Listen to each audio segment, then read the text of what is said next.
Well, hey everybody, I'm Leon Thomas with Miranda Kittle and Lynch. Welcome to Checking In. Miranda, how are you? I'm great. How are you? I'm happy to be back here in the studio checking in with you. Yes, we are back in the Yay. studio. We took a little break, but we're back. The break is over, and we are back live and in concert, ready to have a groovy time talking about a lot of hospitality and other related things. So tell me, let's see. I like had some questions I wanted to ask you, and I'm like, do I ask these via text message? Do I ask on the show? So I'm thinking we'll just flow around and go. You get to ask me something too, though, right? You get to Okay. ask me something too. All right. All right. So, what is the coolest thing that's happened? You, your family, anyone in 2025? The best thing, the coolest thing that's happened. Okay. So I'm going to go with taking my daughters to their first Mardi Gras parade. And I know when I say that, people are going to think automatically New Orleans crazy. No, we went to a very family friendly Mardi Gras parade. My daughters were so excited. It's the first time they've ever been to one, which is wild since their mother's originally from Louisiana. And they just had the best time. And it was so cool to watch them experience that. Nice, nice. All right, that's cool. Nice, All right, your nice. turn. Best thing for 2025. The best thing for 2025. The best thing. All right, here we go. The best thing is really not even about me at all. The best thing in 2025 is my friend Dr. Michael Zollicoffer, who has been doing free healthcare in Baltimore for over 40 years, was featured on the CBS Evening News on Friday the 7th, and then on Sunday, March 9th, on the CBS Sunday Morning News. They ran a feature about him and the work that he does in Baltimore. So that was really cool. But Yeah. there's more to that because you were giving me a pretty awesome update on his donations.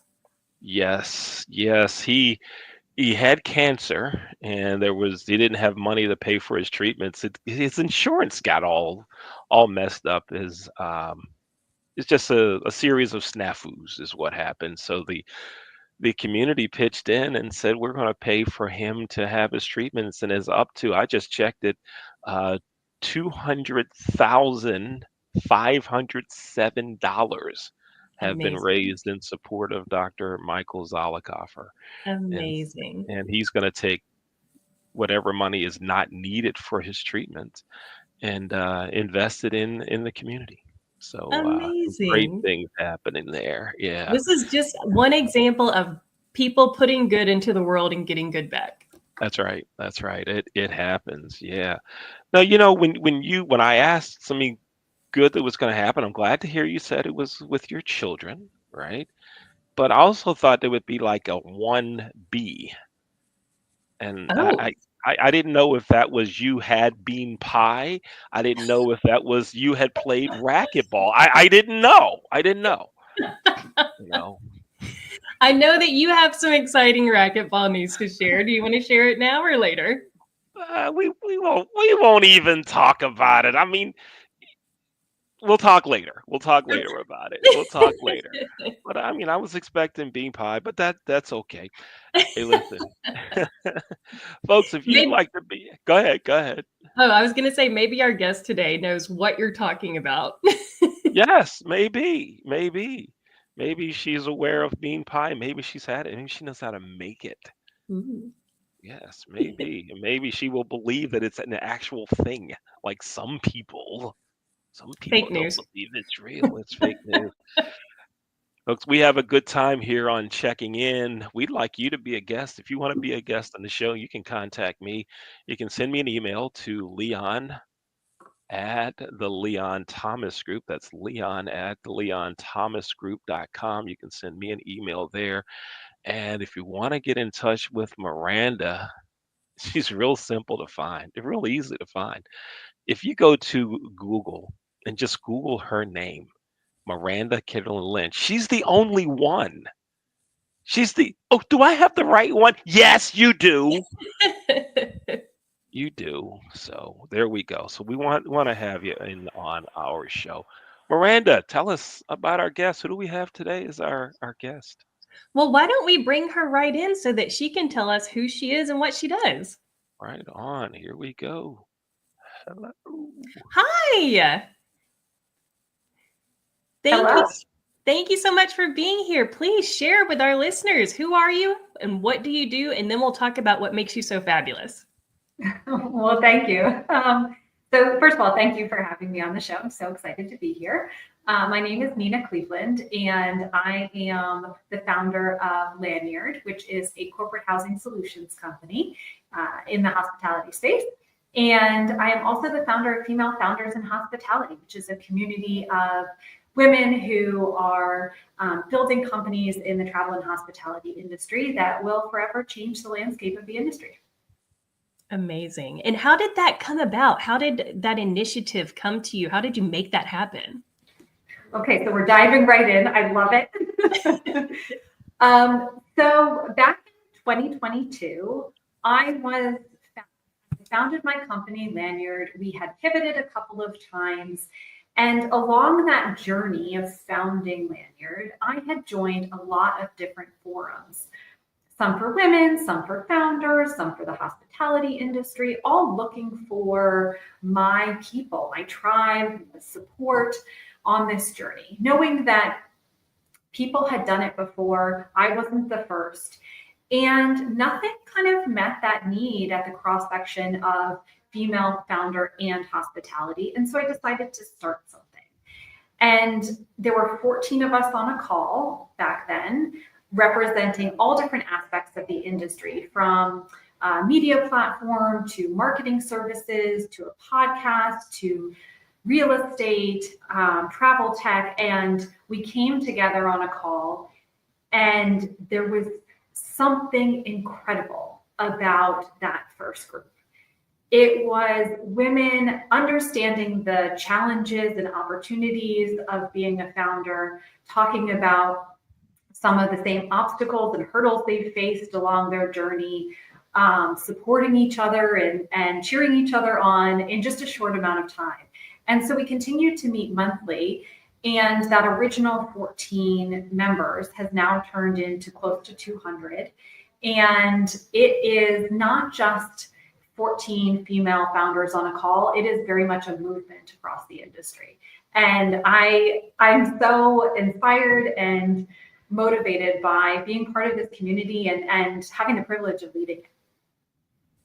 That's incredible. Absolutely incredible. Leon?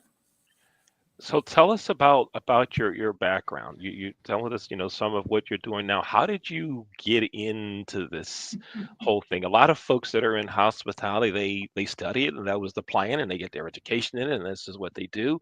Then there are characters like me who failed at coaching basketball and ended up working as a night auditor. And then the next thing you know, you're a manager, and ding, ding, ding, and all of those things happen. What's your story? Fill us in on how it happened for you. I was a biology and French major, so did not study hospitality in undergrad. Biology and French. Okay. Mm-hmm. Yeah. I had worked, though, when I was in high school and college, I had worked at the front desk of a hotel in the town where I grew up in Pennsylvania. And funny enough, that's actually not how I ended up in hospitality. So during college, I worked for a couple of florists, high-end florists in Philadelphia. I went to the University of Pennsylvania. And I also did a lot of extracurricular activities in event planning. And so when I graduated, I wanted to go into event planning. And somebody suggested that getting a job at a hotel, working and sort of working with events would be a great way to kind of get into that industry. And so my first job out of college was working at the Westin Philadelphia. And I started not in events, I started at the front desk and human resources, checking people in and working on reservations and things like that. And at the time, I had the benefit of a female general manager who took an interest in me and really helped mentor me to figure out kind of what my path was going to be.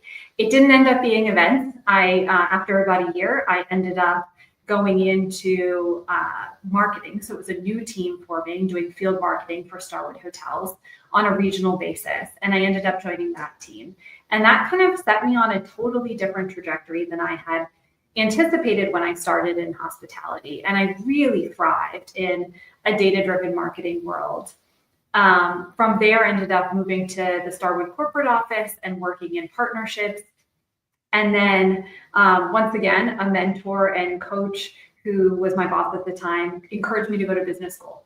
And so I spent about 2 years doing partnerships and then left to go back to business school at Wharton at the University of Pennsylvania. I did that for 2 years and then joined American Express and worked for American Express in Hong Kong for 3 years. I had lived my entire life basically in sort of a 90-mile area around Pennsylvania, Philadelphia, New York, and really wanted to have an experience living and working abroad. And so my husband and I moved over there for 3 years. And then when I came back, I was at Amex briefly and then wanted to go back into hospitality, and I joined Wyndham Hotels. And once again, had the benefit of mentors and sponsors there, started running their partnerships business, including the co-brand credit card, and then led corporate strategy for them before leaving in 2020. Now, you said you grew up in Pennsylvania. What town in Pennsylvania? Allentown. Allentown. Okay. Yep. I've been there. I'm familiar with a bed and breakfast there called Glassburn. The Glassburn, Right. yeah. Yes, I actually It's a did lovely training. restaurant. Yes, they do. I did training for them. And you also talked about Philadelphia. I ran a hotel in Center City. I ran Which what was one? then it was then called the Hawthorne Suites, just outside of Chinatown, connected to the Pennsylvania Convention Center. Yeah, that was there. I got to work for Mr. Michael Grasso. Very nice man, very nice guy, very nice guy. Amazing. So I want to jump back, if I may, because you were talking about how these phone calls are not just 14 people on a call anymore. It's more of a movement. What kind of conversations are you having, or what are some common themes that you're seeing? So each of the calls now, we essentially, just to give some context, so we have cohorts now that are anywhere between 10 and 15 founders, and you meet on a monthly basis on a Zoom call. And each of the calls is hosted by one of the cohort members. They come up with a business-related topic, and everyone contributes and they facilitate a discussion. The organization overall is entirely member-led. Which means that the content is really driven by our community, and we love that. So in terms of the calls and some of the different topics, it can be anything from fundraising to your tech stack and sort of what different tools do you utilize to build your company and make the day-to-day operations easier. Some of the calls are simply wins, asks, and obstacles, and we kind of workshop challenges that any of our founders are having. I often find that those are the best calls, because when you really dive into a problem that someone's having, chances are another founder on the call has been through something similar or knows someone who has, and we come up with some great ideas that the founder may have not have thought of on their own. And so I feel like these calls, I always walk away feeling inspired, feeling excited. And even if I'm having a rough day running my own company, I really do feel like I walk away thinking, okay, other people are going through tough times too. I can do this. I can keep going. And I think that just having that supportive community and knowing that you're not alone, especially when you're sitting by yourself or with a small team in an office, it often feels isolating, but when you know that there is a whole community of people doing something similar, that really helps you keep going. That's amazing. And you and I believe, are both members of the same alliance, and I always walk away from those calls feeling inspired too. Yes. Let me ask you, because one of the goals of the show is to talk to people, get to know what they do, what their everyday work life looks like, and more interestingly, or to me most interestingly, what keeps you up at night with regards to your facet of the industry. So let's see. Well, we'll start with what keeps me up at night, and then we can backtrack to the other questions. So currently, what keeps me up at night is the current administration, and for multiple reasons. First of all, my first baby, Lanyard. We work with companies across the United States, helping them find corporate housing solutions for usually temporary employees. We work with industries like agriculture, construction, healthcare, hospitality, manufacturing, food production, a lot of which are hiring undocumented or immigrants from other countries who might be on visas. But the current immigration policies and going after undocumented immigrants does potentially have an impact on our day-to-day business, and we're still trying to figure out exactly what that looks like. We haven't seen the impact yet, but as you can imagine, it's something we need to future-proof against, all while supporting our employers and our customers as best as we can. So that definitely keeps me up. And then at the same time, the administration's policies around DE&I initiatives are also concerning because, over the past, 10 years with sort of increasing initiatives, diversity, equity, and inclusion initiatives, we've seen some progress for women, but it has been slow. And so my fear is that even that progress is going to be diminished or just regress altogether. And so that's why I feel like female founders in hospitality as an organization is more important than ever. But at the same time, I do worry about the future of females in this country. Leon, I'll let you take over. All right, here's what we'll do. We'll take a quick break. You're watching Checking In. I'm Leon with our co-host, Miranda Kidron-Lynch. Our guest today is Nina Kleaveland. We're going to take a quick break. The commercials you see were all produced by students that work for and with the Leon Thomas Group. And then you'll see a special announcement about a new show that we have coming up. It's about kids and cooking. So if you know of a kid that cooks, or they should cook or want to cook, and you want to teach them to cook, or you want to see other kids cook, you want to watch this show. We'll be right back. Thanks for watching Checking In. We'll be right back. Announcing the newest show from the Leon Thomas Group, Cooking with Kids in the Kitchen. Each week, we're going to have kids on the show in their home kitchen, showing us their culinary expertise right here on Cooking with Kids in the Kitchen. If you know of a kid that would be great to have on Cooking with Kids in the Kitchen, contact Leon Thomas with the Leon Thomas Group. His email address is leon@theleonthomasgroup.com. That's leon@theleonthomasgroup.com. Cooking with Kids in the Kitchen.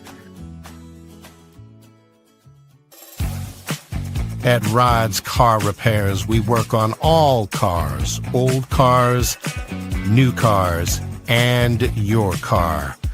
Car Repairs by Rod.io.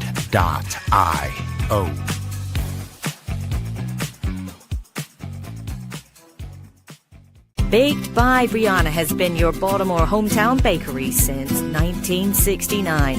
Located in Roxton Plaza, Baked by Brianna. Visit bakedbybrianna.io. From the creative team that brought you The Browning Project and Dead by Morning comes a new thriller that will change the way you look at white-collar crime forever. Falling from the Sky.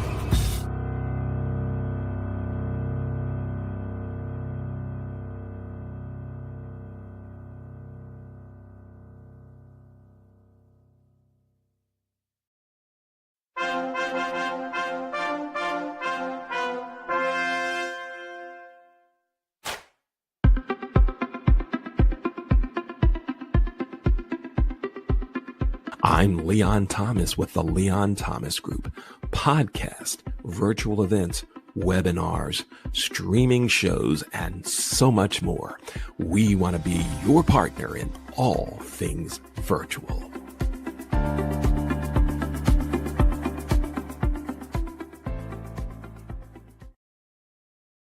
Hey, welcome back to Checking In. I'm Leon with our co-host Miranda Kidman Lynch and our guest today, Nina Cleveland. One of the things we talk about some on this show, and it comes up in many topics, many conversations, is the idea of mentoring, right? And so I want to let y'all know that this weekend, so Thursday, my high school basketball coach, who I talk to maybe 2 or 3 times a year, he sent me a photo. And it's a photo of me and some of my teammates from way back when, and some of the other coaches. And he sent me their phone numbers and he said, I'm sure they'd love to hear from you. So I texted them, I called them, and they always ask, what are you doing now? What are you doing? And I sent a video from my racquetball program. Nina, do you play racquetball? By the way, do you play racquetball? I do not. You don't. Do you play pickleball? I have played. I play tennis. Okay, you can stay on the show anyway. You can stay on anyway. You can stay. I've played racquetball. I just don't play regularly. Okay, so you have played. Okay. Yeah. All right. So I send this video over to my high school JV coach, right? And he says, can I make some suggestions to you? Right? So he's like 82 years old, right? 82, 83. He's never played racquetball, but he's mentoring on some of the one of the ways I was coaching a kid on the serve. And I'm like, wow, I'm still getting mentored by this guy. And it worked. I did it yesterday at practice, and he was absolutely correct. So that's a long way of saying there's value in mentorship. Okay, so that's what I wanted to let y'all know. It's there. So Miranda, let's do this. You go ahead with one more question, and then we're going to come back with our signature questions of the show. Perfect. Well, along that same line of mentorship, Nina, do you have any outlets through either of your ventures for mentoring, like through your company or through your foundation? We don't have anything formal in our company. It's a very small, lean team, but we do give all levels of the organization access and opportunities to kind of see what happens across across different teams. And so I think it's something we can work on as we grow. At this point, everyone is sort of seeing everything and they ask questions, and it's a very open team, which I really like. Within female founders in hospitality, we don't have any formal mentor programs, but we do encourage people to, connect where needed.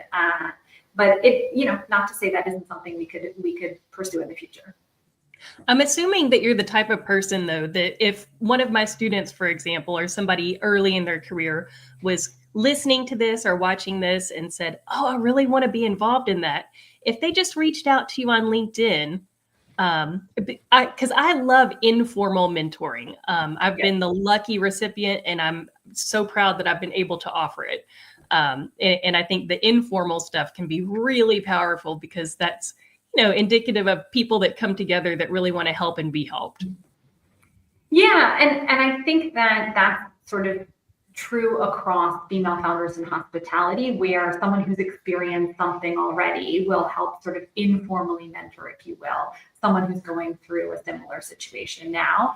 I make it a point to always respond to students who reach out, because I remember what I was like as a student. I didn't know that much about what was out there in terms of different opportunities and careers. And I didn't even know what questions to ask because I didn't know what I didn't know. And so anytime a student reaches out, whether I can be helpful or I can connect them to somebody else, I always make a point of making time for students. Awesome.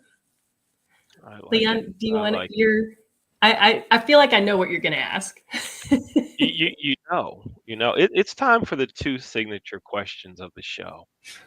And Nina, we got some doozies here. These are some serious questions. And it's actually 3 questions, though. It's not just 2. It's actually 3. It's time for the 2 signature questions of the show.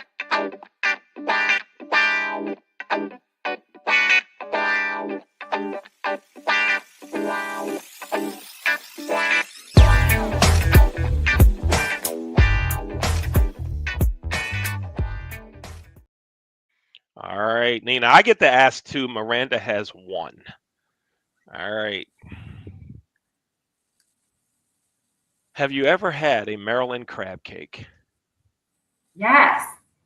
Yes. Ooh, okay. Yes. Yes. It was a strong yes. Oh, an Where emphatic yes. where did you have the Maryland crab cake? In Baltimore, of course, and also along the Eastern Shore. But can I explain my love of all Yes. things blue crabs as well as Old Bay seasoning? Go ahead. Please do. Bring it on. Okay, Bring it thank on. you. Yes. I think as early as maybe 6 years old, when I had to do the what is your favorite food question, my answer was crab because of Maryland blue crabs. And so I have had a very long love of crab, hard shell crabs, where you could, you pick them yourself, and also crab cakes. And I am very discerning when it comes to crab cakes. Oh yeah, you could have gone on and on. You run single shot. You love regular, crab. but You can go on. we could do a Yes. podcast just on crabs. Just on that. Yes. Yes. Right on. So That's that's funny. great. If you ask my 6-year-old what her favorite food is, she says salad. And I'm just like, what 6-year-old loves salad? Just like what 5-year-old, 6-year-old loves crab. It's just so like, I don't know, surprising, but fun. Right? Yeah. I think it might just because it's a vehicle for the Old Bay seasoning, and Old Bay is great on everything from French fries to crab. And in our house, salad is a vehicle for ranch dressing. There you go. There you go. There you go. Now we've got it figured out. All right, here we go. Question number two. Question number two. You passed the first question, by the way. You passed. Oh, great. Okay. You, I you didn't did realize not, it was a test, you but I'm didn't so have your glad. Maryland crab cake in Kansas City. Okay, so you win. All right. Now, how about bean pie? Have you ever had a bean pie? No. Because it's not real. It's not a real thing. You're going We to have to had. explain. You've never had bean pie? Seriously? Really?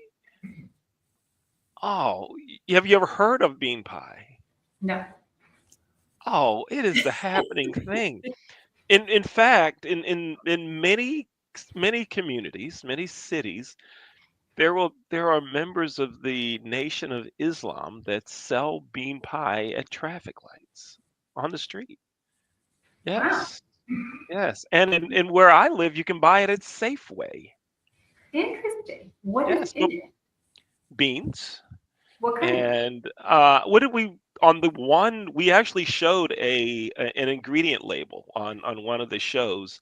I'm trying to remember. And I think was it navy beans? I can't recall what type of bean, but it was there. I'll find it and email it to you because this is very important stuff you need to know just so that you can contact Miranda and say it is real. Bean pie is real. She doesn't think it's real. It sounds like kind of a savory, like almost like a chicken pot pie. Is that? It's Or is it mashed beans? I got to do more Yeah, research. Now I'm curious. oh, good. Now we have engaged you to want to Yes. look deeper, and that's the whole goal. It has the consistency of like a pumpkin pie or a sweet potato pie. That type. Okay. Okay. Yeah. We'll get you to try it out. Yeah. All right. I'll let you know. All right. Oh, please before do. I forget, so one of our friends of the show founded a company called More Crunch, Moore Crunch. It's a pretzel company, and they sell a Maryland crab flavored pretzel. And it is so good. And you can buy it online, More Crunch. I need those in my life. They're amazing, incredible. So I'll close this out with our last question. If you could go back in time and give your 20-year-old self one piece of advice, affirmation, or pearl of wisdom, what would it be? I would say you don't have to have all the answers. I used to be very uncomfortable with things I knew and things I didn't know, and really mostly things I didn't know. And I realized over time that it's great to ask questions. It's fine to ask questions, and it's fine to just acknowledge, I don't know that. I've never learned that. I haven't experienced it before. I don't have that expertise. And then you find the information, or you surround yourself with people that do have the expertise, because you can't be expected to know everything in life. And I think that it took me a lot of time and sort of building confidence to get to that place where I'm comfortable with what I know and what I don't know. And part of being a founder has been this intellectual journey of constant learning. And so I've had to get comfortable with the idea that most of this journey, at least when I started, I didn't know. I didn't know how to fundraise. I didn't know how to build a company. And so I've had to ask people for help and for input and get comfortable with that. And so I do think it's important to use that network and ask those questions early on, and just be really confident in what you do know and what skill set you do have. That is fantastic in every facet of life, I believe. Thank you so much. Yeah. Thank you, Nina. Now, how can folks get in touch with you? What's the best way for folks to get in touch with you?